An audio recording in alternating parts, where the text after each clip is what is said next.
ఇది మునిగాకు, లేత మునిగాకు. ఈ మునిగాకు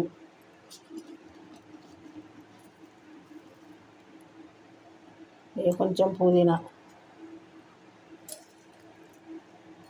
కొంచెం కళ్యామాకు, కొంచెం ఒక్క తులసమ్మాకు, 2 ఇది మన గోంగూర 2 ఆకులు. ఇవన్నీ మంచిగా కడుక్కొని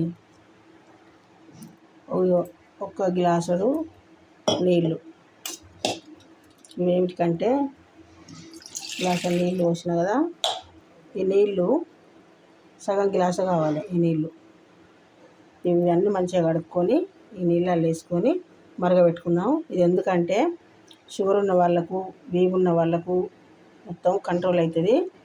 ఇది తాగితే, మసాలా పెట్టుకొని తాగితే. ఈ పుదీనా ఎందుకు వేసినంటే మంచిగా జీర్ణం అవటానికి. ఈ తులసమ్మాకు మంచిది. ఇక ఇది ఎందుకు వేసినంటే మలబద్ధకం ఉన్నా కానీ ఏదన్నా కానీ మంచిగా ఉంటుంది. అన్ని రకాల ఆకులు మంచిగా వేసుకొని మసాలా పెట్టుకొని తాగితే షుగరు, బీపీ అన్ని కంట్రోల్ ఉంటాయి. ఓకే, ఈ ఆకులు కడుక్కొని మంచిగా నీళ్ళల్లో వేసుకున్నాం. నీళ్ళల్లో వేసుకొని గ్యాస్ ముట్టించుకొని ఫుల్ పెట్టుకోవాలి. గ్యాస్ ఫుల్ పెట్టుకోవాలి.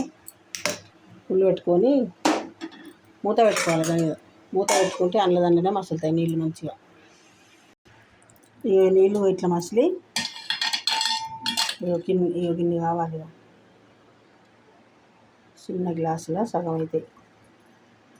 ఇవి ఎప్పుడు తాగాలంటే రోజు పడిగడుపున తాగాలి. పొద్దున పడిగడుపున తాగాలి. ఇవి ఏం తినక ముందు తాగాలి. ఇట్లా సగం గ్లాస్ అయినాయి. పెద్ద గ్లాసు వద్దు. ఇట్లా తాగండి. నచ్చితే లైక్ చేయండి, నలుగురికి షేర్ చేయండి. మంచిగా కమ్మగా ఉంటాయి నీళ్ళు, తాగండి.